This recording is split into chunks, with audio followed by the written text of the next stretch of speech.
Hey, what's up, everyone? Welcome to the channel. I'm Tenyan, and I'm very excited to introduce another segment of our After Hours Screen Talk. I'm here with my co-host, Dan, my brother, and we're going to discuss the new horror movie, Late Night with the Devil, which I got a chance to see. Dan, however, hasn't been able to watch the film yet, but instead of doing a typical review, we wanted to do a more like analytical approach to the movie and particularly explore it through the lens of the genre of found footage horror movies. Also, we want to bring in other aspects, particularly regarding the historical period in which it is set, the late 70s. This film is set right before the Satanic Panic of the 1980s, which was a crisis of widespread fear and paranoia regarding alleged satanic activity. And then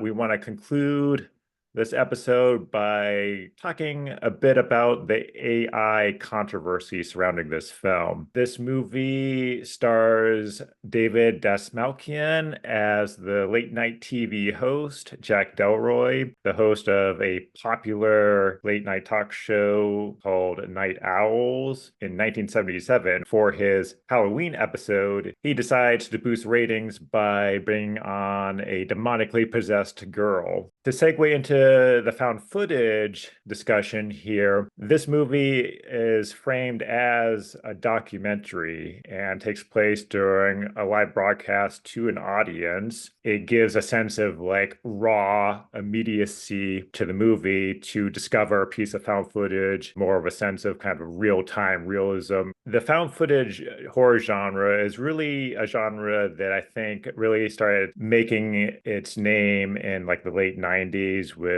the Blair Witch Project. I remember going to see Blair Witch Project in the theaters with you in high school. We were in the front row, so I was looking up like this the whole time, and the shaky camera and the claustrophobic framing, and I just felt sick to my stomach, and I felt like I can't see anything. I don't know what's going on.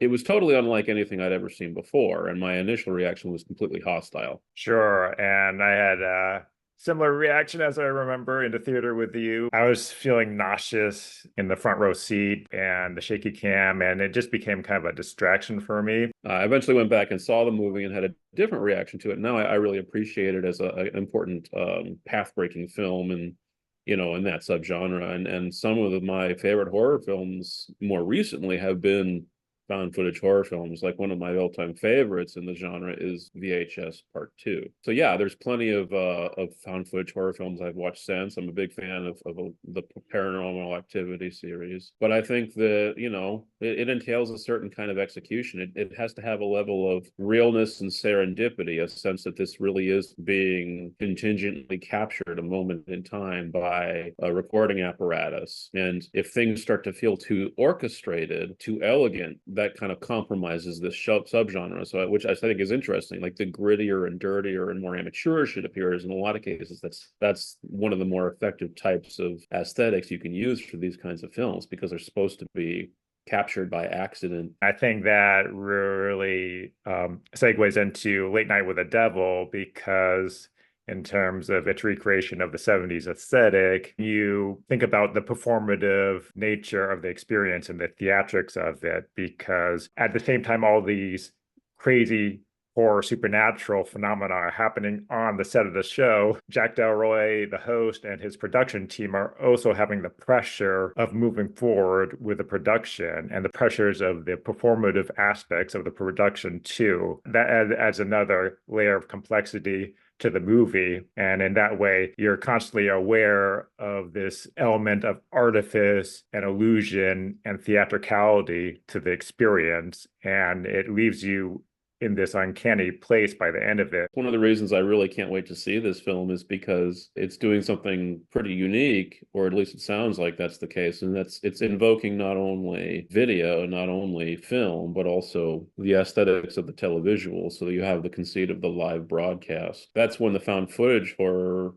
films are most effective, is they're just the direct opposite of the aesthetic of continuity narrative. They want to push the apparatus in your face and remind you constantly that this is a mediated Frankenstein's monster of images that have been sort of spliced together. So it's this paradox between sort of immersed in that process, but also immersed in the process of never forgetting and always being kind of like aware of the apparatus. Yeah, that's brilliant. That hits upon that paradox exactly because like the found footage horror film is trying to recreate this sense of raw immediacy, raw experience. You're in the moment with the characters in real time, yet at the same time, you're constantly aware of the mediated experience of the camera apparatus. That's where the disorientation happens, this constant tension between simulation and reality. And that's played out in Late Night with the Devil for sure. I think, in terms of this movie trying to introduce notes of realism and documentary realism, it's also doing that by drawing upon the actual era in which it takes place, the late 70s. And I think it's really related to the Satanic Panic of the 80s, this widespread fear by people at the time that there's this network of satanic cults that are engaged in ritualistic abuse, kidnapping, human sacrifice that led to criminal investigations. People were falsely accused, wrongly convicted. Growing scrutiny on these satanic abuse cases opened and expose the holes within them and within the testimonies. In our own time, we can see the kind of continuation of the satanic panic in the form of conspiracy theories like QAnon and so forth. So it still continues to this day. But what I find interesting in this movie and how it relates to that satanic panic, I mean, it's set in 1977. And so it's right before the Satanic Panic hits and is playing that up in the movie. And particularly in the form of June, Dr. June, this parapsychologist, and her like daughter slash patient, Lily Dabo, who is this demonically possessed girl. Those two characters, I think, were very much based off of this book Michelle Remembers. Dan, have you ever heard of this book, Michelle Remembers? No, I don't remember. I Uh, don't know that. No. it was a book that became very popular during the Satanic Panic. It was written by psychiatrist Lawrence Pastor. The subject matter of his book involves Michelle Smith, his patient, and her alleged victimization by a satanic church or cult. And Lawrence Pastor himself was interviewed by 2020 talk shows, and his views were given that those kind of public platforms. One of their primary aims is to destroy the belief system within a child and to desecrate all manner of flesh, all manner of church institution. And I think that's another way that this movie really taps into something that actually went on in the period. You did have media outlets, news outlets providing platforms for the proliferation of misinformation and mass hysteria and paranoia and feeding into that to boost their ratings. Well, I think you're talking about the Satanic Panic. What was really interesting about that, and what's really interesting about these boiling point moments we have in culture, in the culture, when we're facing one of these moments right now with the culture wars, is that this whole logic of contagion really kind of crops up. I mean, one of the things that was interesting about the Satanic Panic is this idea that it was catching, right? And it was specifically catching in the elements of mass culture, mass technological consumption culture, right? So it was music, television, radio. These things were going to infect you. They were going to infect your children. Somehow just watching a broadcast or listening to the wrong kind of music, seeing the wrong thing at the wrong time, mediated by one or more kinds of technological apparatuses, was going to result in you coming under the spell of this occult force that was going to lead you down the wrong road. And I think that, again, what's interesting about this film, based on the way you describe it, is the way that it plays on this idea of contagion as a result of the live broadcast. And one of the things that's often an element in these found footage horror films is the idea that watching itself is dangerous. And of course, that's been a classic theme in horror far before found footage films. It's a classic element of films that predate modern horror films. So I'm thinking of, for instance, like Michael Powell's Peeping Tom, for instance, engages with vision as something that is dangerous and fraught with peril. But then even films that aren't technically found footage horror films more recently play on this idea that the apparatus and the viewing apparatus specifically is dangerous. So I'm thinking, of course, the Ring films, this idea that in watching this thing happen, it's also going to happen to you. Something's going to infect you as a result of being exposed to this videotape or this broadcast or whatever it is. Actually, I can't wait for you to see the movie because in the last act of the movie, it kind of foregrounds that idea of watching a recording that could contaminate your mind. And I think that that's more relevant than ever in the digital age, right? This idea that the new focal point of contagion, of course, is the internet and social media. I mean, that's the motor, the generator of 99.9% of modern conspiracy theories. It's where QAnon happens, it's where the truther movement happened, et cetera, right? The internet is this Pandora's box of possibility when it comes to the dissemination of information, the spread of information and ideas, but also, of course, the spread of misinformation. This might be a good point to pivot to the controversy of the artificially generated images in the movie, because it touches upon that conflict and paradox between a found footage horror film and wanting that raw, immediate experience. Also, particularly specific to this film, recreating that 70s classic aesthetic and playing upon your nostalgia. So it has a whole lens of realism, yet at the same time, it's a mediated experience. And we're constantly aware of that. And some of the images, at least 3 of the images in the movie, were created by AI. They happen during the interstitials, during the commercial breaks, the fictional commercial breaks. There are 3 of them in this movie, and they're accompanied by these images. And there are different like logo images for the show Night Owls. And also coming right off the heels of like the Hollywood strikes, where the AI controversy was huge in negotiating a contract where, artists felt that they were respected and not were being replaced by machines basically to do the work for them. And then you have a film like this making use of this new technology. And I guess knowing that even before having seen the movie, is that going to affect how you view or watch it? It'll be really interesting to go and watch it, being aware of that controversy. But I tend to think that analog, before there was, digitality, there was the analog. Analog was a special effect. Analog was the bogey, right? People were talking about film's going to rot your brains, and then it was television that was going to rot your brains. And eventually now it's the internet, social media. So we go in cycles with these new technologies, and then the old ones gain this patina of nostalgia and acceptability. But then in the other direction, what also happens is that these older forms of technology become spectral and threatening and strange. They gain a new life as kind of undead forms of technology that still persist in the culture, even though they've been decentered by newer forms. Videotapes and analog technology gain this veneer of strangeness and eerie, uncanny aura about them that becomes a focal point of the horror and the dread. I think you pinpointed how I was experiencing it and that aesthetic, because it did have a ghostly quality of this past technology resurfacing and being recreated in this simulated way, and paradoxically recreated through digital means. In found footage horror films, they really showcase how technology and the media itself, the media of film,